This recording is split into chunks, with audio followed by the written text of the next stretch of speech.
बहुत समय पहले प्राचीन भारत में विक्रमगढ़ नाम का एक राज्य था, जिस पर अत्यंत क्रूर और निर्दयी राजा विकराल सिंह का राज्य था। राजा हर दिन एक नई लड़की से विवाह करता और दूसरे ही दिन अपनी उस नव विवाहिता पत्नी को फांसी पर लटका देता। राजा के इन कठोर और क्रूर फैसलों से उसकी सारी प्रजा बहुत दुखी थी। राजा के मंत्री और दरबारी भी उससे बहुत दुखी थे, पर उनकी इतनी मजाल नहीं थी कि वो राजा के सामने अपनी नाराजगी जाहिर कर पाते या उसे समझाने का प्रयास करते। पूरे राज्य में एक अजीब से भय के माहौल के साथ एक सन्नाटा पसरा रहता। राज्य के लोग जानते थे तो बस इतना कि राजा हर दिन एक नई लड़की से शादी करता है और अगली सुबह उसे मौत के घाट उतार देता है। पर वो ऐसा क्यों करता है, इसके पीछे के कारण को कोई नहीं जानता था। राज्य के दक्षिणी छोर पर घने जंगलों के बीच एक बूढ़ा जादूगर अपनी बेटी सुदक्षिणा के साथ रहता था। वो राजा के कृत्यों से भली भांति परिचित था, इसलिए समय रहते वो नगर को छोड़कर बाहर जंगल में रहने लगा। उसकी बेटी सुदक्षिणा अत्यंत सुंदर, अक्लमंद और साफ हृदय वाली लड़की थी। वह अपने पिता के पास आने वाले हर व्यक्ति की मदद करती थी। अगर कोई बीमार आता तो वह औषधियां बनाकर उसे ठीक कर देती। अगर कोई दुखी आत्मा उसके पास आती तो वह अपनी बातों से उसे सुकून देती। एक दिन जब जादूगर को किसी कार्य से नगर जाना था तो सुदक्षिणा भी जिद करके उस दिन अपने पिता के साथ चल पड़ी। जब दोनों नगर के प्रवेश द्वार पर पहुंचे तभी नगर से रोते बिलखते, राजा को बद्दुआएं देते लोग आज फिर से उसके द्वारा फांसी दी गई एक लड़की के शव को उठाए आ रहे थे। बूढ़े जादूगर ने उनको देखा तो उसको सारा माजरा समझते देर न लगी। उसने तुरंत अपनी बेटी को वहां से चलने के लिए कहा, पर सुदक्षिणा ने जब उन रोते बिलखते लोगों को देखा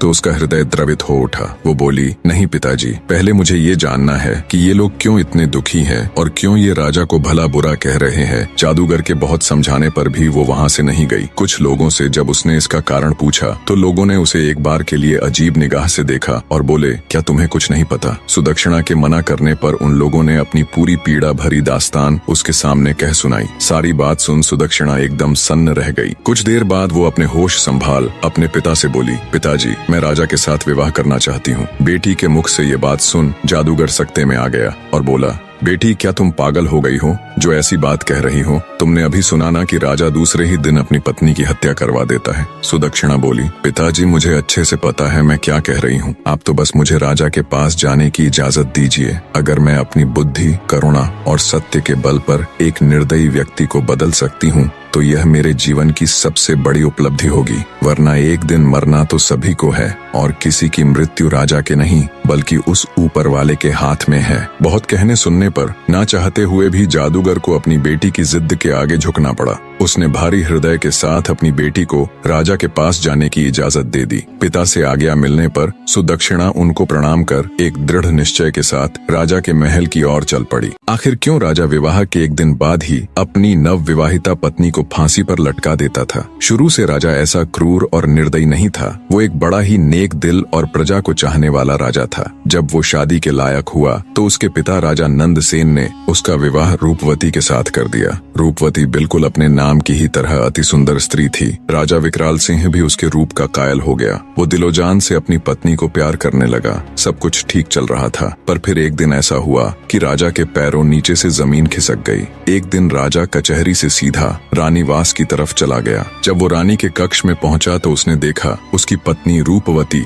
एक गुलाम के साथ इश्क लड़ा रही है। ये देख राजा विकराल सिंह का संसार उजड़ गया। उसने तुरंत अपनी पत्नी और उस गुलाम को जिंदा एक दीवार में चुनवा दिया। रानी रूपवती की मृत्यु उपरांत राजा एक गुमनामी के समुन्दर में डूबता चला गया। उसने सबसे मिलना जुलना बंद कर दिया, कचहरी दरबार जाना छोड़ दिया। बस एक अंधेरे कमरे में ही खुद को बंद रखने लगा। राजा जब भी आंखें बंद करता उसे अपनी पत्नी और गुलाम का वो दृश्य याद आता। समय बीता पर वो दृश्य राजा भूल नहीं पा रहा था। बस वहीं से राजा के अंदर एक राक्षस ने जन्म ले लिया और वो प्रतिशोध की अग्नि में जलने लगा। राजा ने मंजे हुए चित्रकारों को बुलाकर रानी संग गुलाम का वो दृश्य ज्यों का त्यों बनवा लिया और उस तस्वीर को अपने शयन कक्ष में टंगवा दिया। अपनी पत्नी की बेवफाई से राजा इस कदर आहत हुआ कि उसे अब पूरी औरत जात ही बेवफा लगने लगी। उसके दिल में औरतों के प्रति ये नफरत की आग कभी कम न हो, इसलिए उसने उस पल की वो तस्वीर बनवाकर अपने कमरे में लगवा ली। क्रोधाग्नि में अंधे राजा ने फैसला किया कि वो हर दिन एक नई स्त्री से विवाह करेगा और अगले दिन उसको मौत के घाट उतरवा देगा। शुरू में राजा के इस दर्दनाक फैसले को लेकर मंत्रियों ने उसे बहुत समझाया,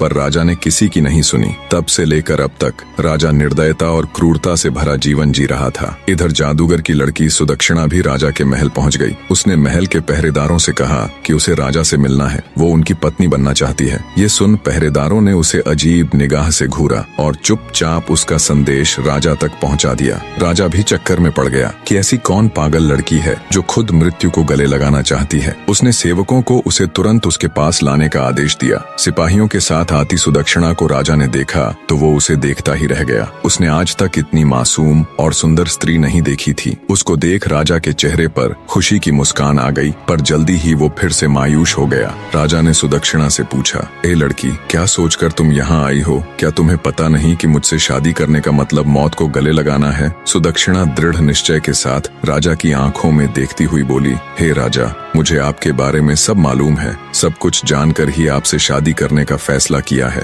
राजा विकराल हैरान होते हुए बोला, ठीक है, अगर तुम सब जानती हो और तुम्हारा यही फैसला है तो मुझे कोई एतराज नहीं। शादी की तैयारी करो, हम कल ही तुमसे विवाह करेंगे। राजा और जादूगर की लड़की का विवाह हो जाता है। जादूगर की लड़की सुदक्षिणा एक रानी और राजा की पत्नी बन जाती है। रात में सुदक्षिणा 16 श्रृंगार कर सुहाग सेज पर बैठकर राजा का इंतजार करती हैं। जब राजा विकराल सिंह अपने कमरे में आया और दुल्हन के रूप में सजी हुई जादूगर की लड़की को देखा तो वो उसकी खूबसूरती का कायल हो जाता है। पर तभी उसका ध्यान दीवार पर लगी उसकी पत्नी की तस्वीर की तरफ चला गया। उसको देखते ही राजा गुस्से में तमतमा गया। उसकी सभी यादें ताजा हो गईं। राजा को औरतों की बेवफाई याद आ जाती है, पर राजा के दिल के एक कोने में सुदक्षिणा के साहस, उसकी सादगी और रूप को देखते हुए उसके लिए एक अलग ही जगह या कहे इज्जत बन गई थी। राजा ने गुस्से से सुदक्षिणा से कहा, तुमने यह बेवकूफी वाली हरकत क्यों की, ये जानते हुए भी कि कल सुबह तुम्हें हम कत्ल करवा देंगे? नवविवाहिता रानी बड़े ही शिष्टाचार और आदर के साथ बोली,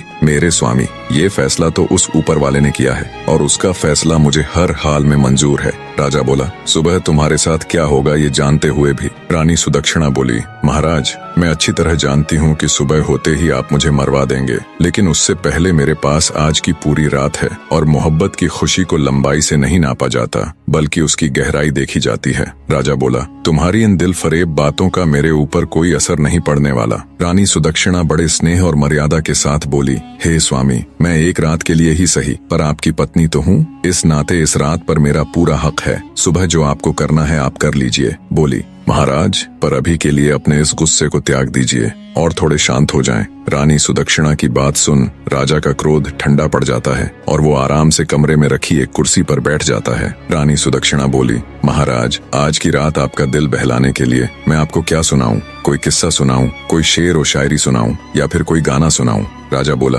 तुम मेरी एक रात की पत्नी हो और इस रात पर तुम्हारा पूरा हक है। चलो तुम कोई किस्सा सुना दो। रानी बड़े अदब से राजा को जी महाराज कह एक किस्सा सुनाना शुरू कर देती है। एक व्यापारी था, उसकी बीवी, एक जवान बेटी और 2 छोटे बेटे थे। बेटी जवान होने के कारण व्यापारी को दिन रात उसके विवाह की चिंता खाई जाती। वो पैसे जोड़कर धूमधाम से अपनी बेटी का विवाह करना चाहता था। एक बार उसे व्यापार के लिए परदेश जाना था। सफर लंबा था। वह अपने घर वालों से कुछ दिन में आने की कह चला जाता है। जाते हुए उसकी बेटी उसे खजूर देती है और कहती है, बाबा, सफर लंबा है, भूख लगे तो रास्ते में खा लेना। बेटी के दिए खजूर को लेकर व्यापारी परदेश के लिए निकल पड़ता है। लंबा रास्ता और तेज धूप के कारण वो चलते चलते थक जाता है। तभी उसे रास्ते में एक कुआं नजर आता है। सोचा क्यों न थोड़ी देर यहीं सुस्ता लूं, आराम से बैठकर खजूर खा लूंगा और शीतल जल ग्रहण कर लूंगा, फिर आराम से परदेश के लिए निकलूंगा। इसी सोच के साथ वो कुएं के किनारे बैठकर आराम से खजूर खाने लग जाता है। खजूर खाते खाते उसके हाथ से एक खजूर कुएं में गिर जाता है। खजूर जैसे ही पानी में गिरता है, कुएं का बिल्कुल साफ और निर्मल पानी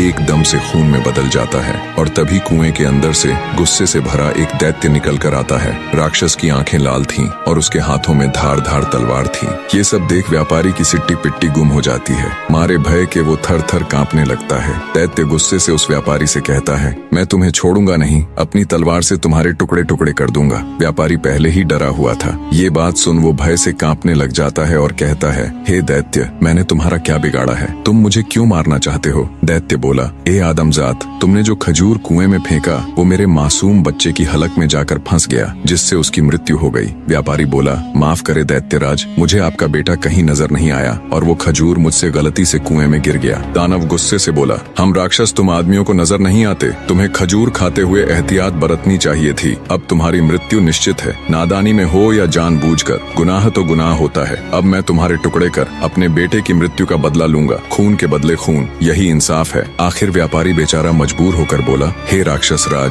अगर मुझे मारने से तेरा बदला पूरा हो जाएगा तो मुझे मंजूर है, पर मेरी एक शर्त है। राक्षस बोला, कैसी शर्त? व्यापारी भारी हृदय के साथ बोला, मेरे ऊपर अभी बहुत सी जिम्मेदारियां हैं, मैंने लोगों से कर्ज ले रखा है, वो कर्ज अदा करना है और अपनी जवान बेटी की शादी करनी है। एक बार ये जिम्मेदारियां पूरी कर दूं, उसके बाद मैं खुद तुम्हारे पास आ जाऊंगा, फिर तुम बेशक अपना बदला पूरा कर लेना। ये सुन राक्षस सोच में पड़ जाता है। इतनी कहानी कहते कहते सवेरा हो जाता है और रानी किस्सा सुनाना बंद कर देती है। राजा बोला, तुम चुप क्यों हो गई? मुझे बताओ कि राक्षस ने व्यापारी को मार दिया या फिर उसे उसके कहे अनुसार कुछ समय की मोहलत दे दी। रानी बोली, महाराज, रात खत्म तो बात खत्म, अब सुबह हो चुकी है और मेरे मरने का वक्त आ गया है। राजा बोला, लेकिन मुझे कम से कम इतना तो बता दो कि राक्षस ने उसे मारा या छोड़ दिया। रानी बोली, हे राजा, कहानी बहुत लंबी है, पूरी बताने के लिए वक्त की जरूरत है और अब वक्त खत्म हो चुका है। ये सुन राजा सोच में पड़ जाता है। कुछ सोचकर राजा जब अपनी नवविवाहिता रानी से कहता है, तुम चिंता मत करो, हम वक्त को रोक देंगे,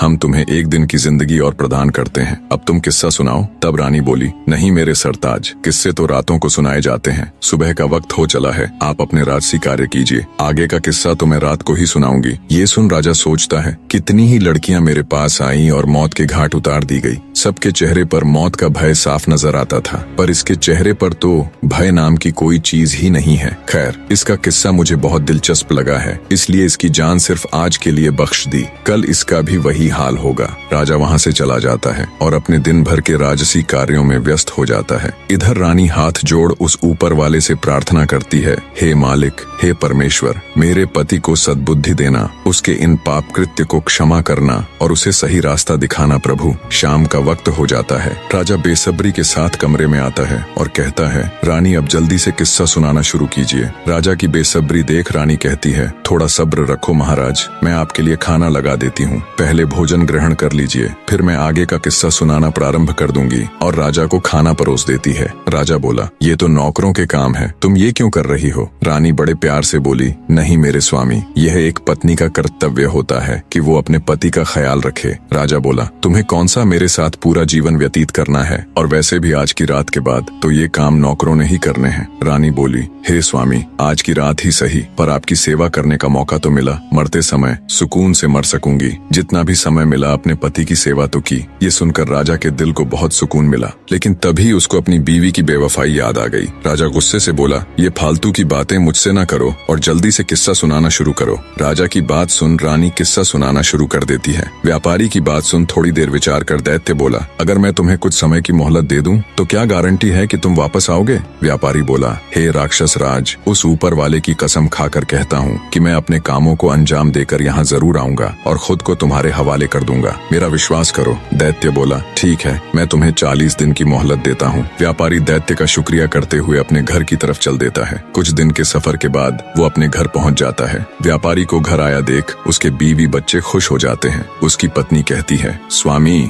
आप थक गए होंगे, हाथ मुंह धो ले, मैं अभी आपके लिए खाना लगाती हूँ। इस बार पता नहीं क्यों मेरा दिल बहुत घबरा रहा था, शुक्र है उस ऊपर वाले का, आप सही सलामत घर आ गए। बीवी के मुख से ये बातें सुन अंदर ही अंदर व्यापारी का हृदय पीड़ा से तड़प उठा। सोचा, जब हमेशा के लिए जाऊंगा तो मेरे बीवी बच्चों का क्या होगा? व्यापारी ने कागज के अंदर अपनी जिंदगी के बचे हुए दिन लिखे होते हैं। धीरे धीरे समय निकलता जा रहा था और व्यापारी के जिंदगी के दिन भी। उसने अपनी बेटी के लिए योग्य रिश्ता देख उसकी शादी कर उसे विदा कर दिया। खुशी के साथ साथ व्यापारी अंदर से दुखी भी था, क्योंकि आज उसकी अंतिम रात थी। कल का दिन तुम्हारा आखिरी दिन है, कल वो दैत्य तुम्हारे टुकड़े टुकड़े कर देगा। व्यापारी बिस्तर में पड़ा पड़ा यही सब सोच रहा था। नींद उसकी आंखों से कोसों दूर थी। उसे रह रहकर ये बात खाए जा रही थी कि उसके मरने के बाद उसकी बीवी और बच्चों का क्या होगा। दुखी हृदय के साथ व्यापारी उठकर बैठ जाता है और सिसक सिसक कर रोने लगता है। उसके रोने की आवाज सुन उसकी पत्नी भी उठ जाती है। व्यापारी को ऐसे रोता देख वो घबराकर उससे पूछती है, क्या हुआ स्वामी, आप रो क्यों रहे हो? व्यापारी पहले तो बात को टालने की कोशिश करता है, पर जब उसकी पत्नी ने ज्यादा जोर देकर पूछा तो वो टूट जाता है और सारा किस्सा अपनी पत्नी को रोते रोते कह सुनाता है। सारी बात सुन व्यापारी की पत्नी का कलेजा मुंह को आ जाता है। वो तड़प उठती है और कहती है, स्वामी, आपकी जगह पर मैं उस दैत्य के पास जाऊंगी। मुझे चाहे कुछ भी हो जाए, चाहे वो दैत्य बेशक मेरी जान ही ले ले, पर मैं आपको कुछ भी नहीं होने दूंगी। राजा किस्से के बीच में ही बोल पड़ता है, वाह क्या औरत है, ऐसी औरत भी दुनिया में होती है। ऐसी नेक और वफादार बीवी की दहलीज पर तो फरिश्ते भी अपना सिर झुकाएं। रानी बोली, बिल्कुल ठीक कहा महाराज। कुछ बदकार औरतें होती हैं जिनकी वजह से सभी औरतों पर उंगली उठाई जाती है और सबको एक जैसा समझा जाता है। यह सुनकर राजा सोच में पड़ जाता है। रानी आगे का किस्सा सुनाना शुरू कर देती है। व्यापारी अपनी पत्नी को समझाता है और कहता है, ऐसी बात मत करो प्रिय, मेरे होते हुए अगर तुम्हें कुछ हो जाए तो धिक्कार है मेरे ऊपर। तुमने ये कह भी कैसे दिया कि तुम मेरी जगह उस राक्षस के पास चली जाओगी? गलती तो मुझसे हुई है और इस गलती की सजा तो मुझे ही भोगनी पड़ेगी। तुम मेरे बच्चों का ख्याल रखना, उन्हें मेरी कमी कभी महसूस मत होने देना। व्यापारी अपनी पत्नी को खूब समझाता है। ऐसे ही बातों बातों में रात निकल जाती है और सुबह हो जाती है। व्यापारी भारी हृदय के साथ अपने छोटे बच्चों और बीवी को गले लगाकर उनसे विदाई ले सफर के लिए चल पड़ता है। लंबा रास्ता तय कर वो उसी जगह पहुंच जाता है जहां उसे वो दैत्य मिला था। व्यापारी दैत्य को आवाज देता है, हे राक्षस राज, मैं तुम्हारे पास आ गया हूँ। मेरे 40 दिन पूरे हो गए हैं। आओ और मेरी जान लेकर अपना बदला पूरा कर लो। व्यापारी की बात सुन दैत्य बाहर आता है और व्यापारी को कहता है, तुम बहुत बहादुर हो जो इस तरह खुद मेरे पास मौत के मुंह में आ गए, लेकिन ए आदमजात, मैं तुम्हें मारूंगा नहीं क्योंकि मैं तुम्हें माफ कर चुका हूँ। दैत्य आगे कहता है, जब तुमने मुझसे समय मांगा था तब मुझे तुम्हारे ऊपर यकीन नहीं था, इसलिए उसी दिन से मैं तुम्हारा पीछा कर रहा था। तुमने जो कुछ कहा था वो बिल्कुल सत्य था। अब जाओ और अपने बीवी बच्चों को संभालो, तुम्हारे बिना उनका रो रो कर बुरा हाल है। दैत्य के मुख से ये बातें सुन व्यापारी की खुशी का ठिकाना नहीं रहा। उसने उस दैत्य का हाथ जोड़ शुक्रिया किया। किस्सा जब समाप्त हुआ तब तक राजा पूरी तरह भावुक हो चुका था। वो अब रानी की तरफ प्यार भरी नजरों से देख रहा था। रानी बोली, हे महाराज, सभी औरतें बिल्कुल भी एक जैसी नहीं होती और जब तक आप उस तस्वीर को अपने कमरे से नहीं हटा दोगे तब तक आपकी पीड़ा कभी कम नहीं होगी और आप हर औरत को बदकार ही समझेंगे। इतना सुन राजा